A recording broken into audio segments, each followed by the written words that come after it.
If you've been in online vegan communities in the past couple of months, you might have come across the concept Vegan 2.0. This idea is gaining traction with some parts of the animal movement, but it's also attracted its fair share of criticism from fellow vegans. The basic idea behind Vegan 2.0 is to shift our focus as vegans from excluding exploitation of animals in our own lives to preventing exploitation of animals in the world at large. In this video, I'm going to explain my latest thinking on the concept of Vegan 2.0, how it differs from traditional veganism, which I call Vegan 1.0, and hopefully convince you that we've discovered a way to change the game for animals.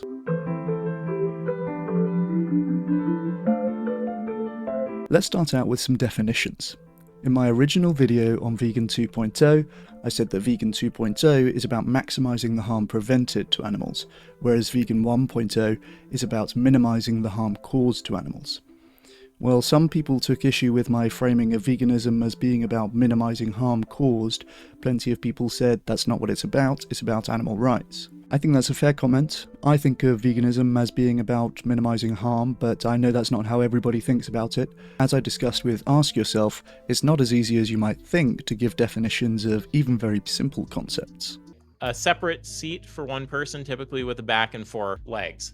Okay, so... Indeed, the difficulty of precise definitions is reflected in the Vegan Society's rather long definition for veganism.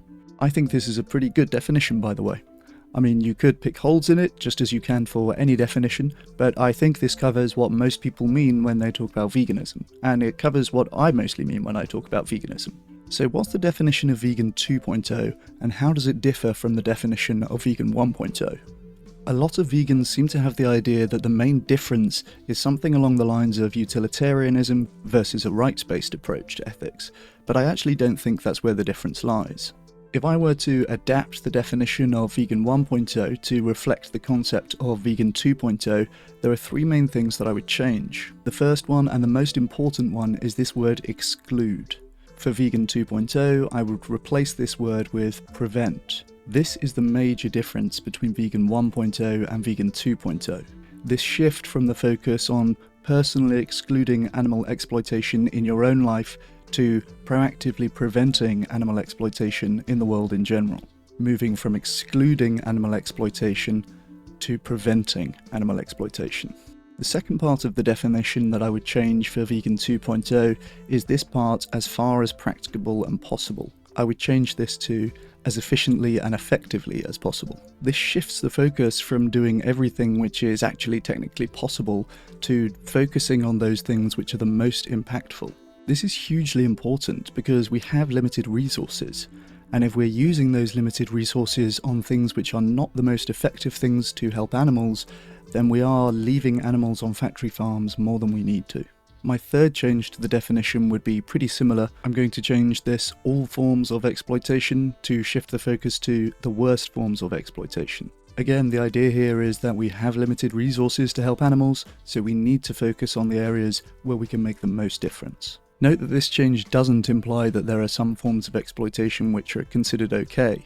No, it's just about prioritization given limited resources. We better stick the 2.0 in here as well. This point about efficiency and focusing on the worst forms of exploitation is kind of implied by the change in focus from excluding exploitation to preventing exploitation. When your only concern is excluding animal exploitation from your own life, you can get pretty close to zero, so it makes sense to strive to exclude everything. But when your concern is preventing animal exploitation in the world overall, well, essentially it becomes an infinite problem relative to the resources that we have. So it makes sense to focus our energies on the worst exploitations that we can prevent most effectively. So Vegan 2.0 has a key difference from Vegan 1.0, but it's not the difference that most people think. It's not a difference about utilitarianism versus a rights-based approach to ethics. Rather, it's a difference about excluding animal exploitation from your own life versus preventing animal exploitation in the world beyond you.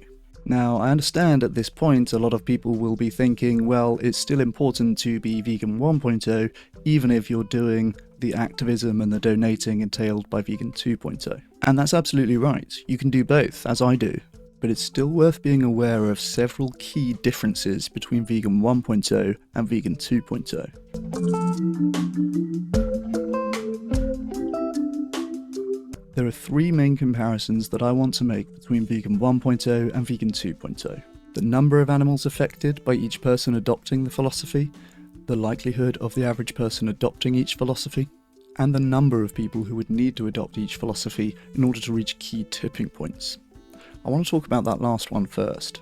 There's a hypothetical tipping point for any given behaviour where a certain number of people adopt it, it becomes a new social norm, and then it catches on amongst the population more broadly. Experimental studies have indicated that this proportion is around 25%, though of course that varies depending on the behaviour and social context. Right now in the UK, we're at about half that number for vegetarians, vegans and pescatarians combined. Altogether, they make up about 12%.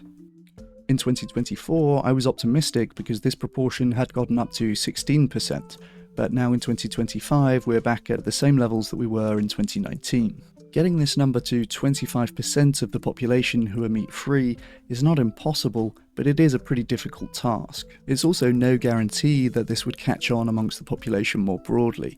Clearly there are behaviours which 25% of people or more adopt and don't always catch on and go to 100%. Getting to a world where zero animals are exploited by humans requires 100% of humans to exclude animal exploitation. But getting to that world requires a far lower percentage of people to effectively and efficiently prevent animal exploitation.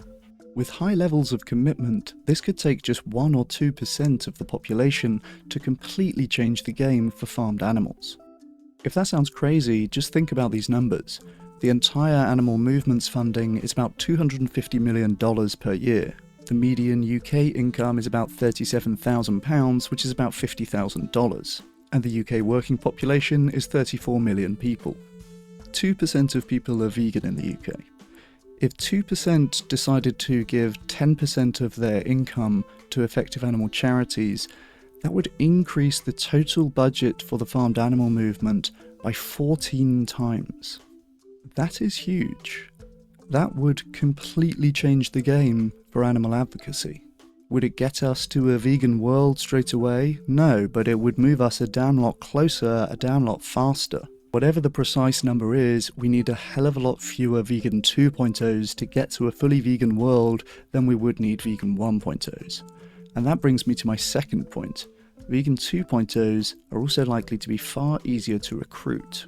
In the one case, very few people are willing to go vegan 1.0.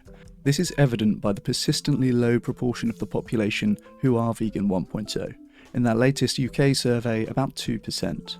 Another UK survey found that 2/3 of people would rather lose 5 to 10 years off their life expectancy than give up meat. Getting people to go vegan 1.0 is not easy. In the other case, we have some reasons to be more optimistic about the potential adoption of vegan 2.0. While the number of people identifying as vegan in the UK is just 2%, the number of people who regularly give to charities is 28%. I couldn't find UK data for social media activism, but in the US, the number of people participating in social media activism is 46%. So in purely practical terms, there's a lot more people willing to do the type of things that I'm advocating for in the vegan 2.0 approach compared to the number of people who are willing to go vegan 1.0. The third major difference between the two is the sheer number of animals that you can help with either approach. This is the graph that I showed in my video about Humane Hancock. It shows the number of animals killed for each diet on average compared to the number of animals that you can spare by using the methods that I advocate in Vegan 2.0. In total, these blue bars add to almost 8,000 animals a year. The same number of animals that you would spare if you were vegan for 54 years. This is using pretty modest numbers too. This is assuming convincing one person a year to go vegan, volunteering for 1 hour a week, and donating 20 quid a week. Somebody could very easily do double that and help 100 times as many animals as a vegan 1.0. Now, a lot of people have the intuition that these animals represented in red, the ones that we don't eat by being vegan 1.0, are just a fundamentally different category than these animals represented in blue, the ones that we save by being vegan 2.0. You can do great activism and save lots of times more animals, But that's not the same as refusing to be the one to actually do the exploiting of the animal yourself. I have to say, this is an intuition that I share. Again, I am vegan 1.0 as well as 2.0. That's why I'm still going to make choices like paying more for Beyond Burgers, even in a scenario where beef burgers are cheaper, such that I could actually save more animals if I were to pay less and donate the difference. That might technically be true, I still wouldn't advocate for doing it. Well, you might say, why not? From the animal's perspective, they don't know or care who was the one to eat them. Am I really going to choose to let more animals die just because I think it was important that I wasn't the one who ate them? Aren't I excluding here rather than preventing? The issue is that the methods used in Vegan 2.0 rely ultimately on somebody being willing to eat less meat. Right now, it is empirically true that giving a modest monthly donation helps more animals than being vegan. But if everybody thought that they could just pay their monthly donation and then they wouldn't have to go vegan, then it would actually stop being true. Tom Norman technically agreed with me on this point, but he also pointed out that we're so far away from that point that it's not a concern right now, and by the time that becomes a common concern, we will have been so well funded as a movement that we will have already won.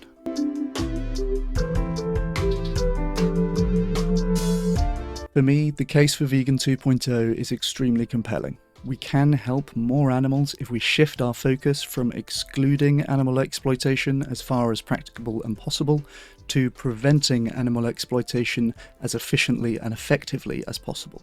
This does not imply that you shouldn't also be Vegan 1.0. You should be. But whether your goal is to prevent animal suffering or to promote animal rights, just know that Vegan 2.0 is a far more effective way that you can do that. If your goal is a vegan world, then a Vegan 1.0 approach requires 100% of people to adopt it when only 2% seem willing. But a Vegan 2.0 approach only requires a small proportion of people to be highly committed to charitable giving and online activism, things which 28% and 46% of the population respectively already do. It doesn't stop there. This progression to Vegan 2.0 implies that there could be a Vegan 3.0. If somebody came along promoting an even better way to help animals even more effectively, that would be awesome. This is something where I would love to be outcompeted. The final thing I want to say here is that it's okay to disagree with this approach. Really it is. I totally understand that for some people the important thing really is excluding animal exploitation from their own life, and if that's you, then good luck to you. Honestly, I would feel a bit uncomfortable if there weren't any vegans that disagreed with my perspective here. I think that we do need some stubborn people to say, alright, never mind what you guys are doing over there, we're keeping to this version of veganism which is about strictly excluding animal exploitation from our own lives. I see Vegan 2.0 as a deeply pragmatic approach, whereas Vegan 1.0 is more idealistic, but I don't say that disparagingly. I think that pragmatists and idealists need each other. It's easy for us pragmatists to say that idealists need us to get anything done, but the truth is that pragmatists need idealists too, to avoid getting lost in compromise and to remind us of the ultimate goal we want to reach. This is Chris Bryant, PhD. Cheers.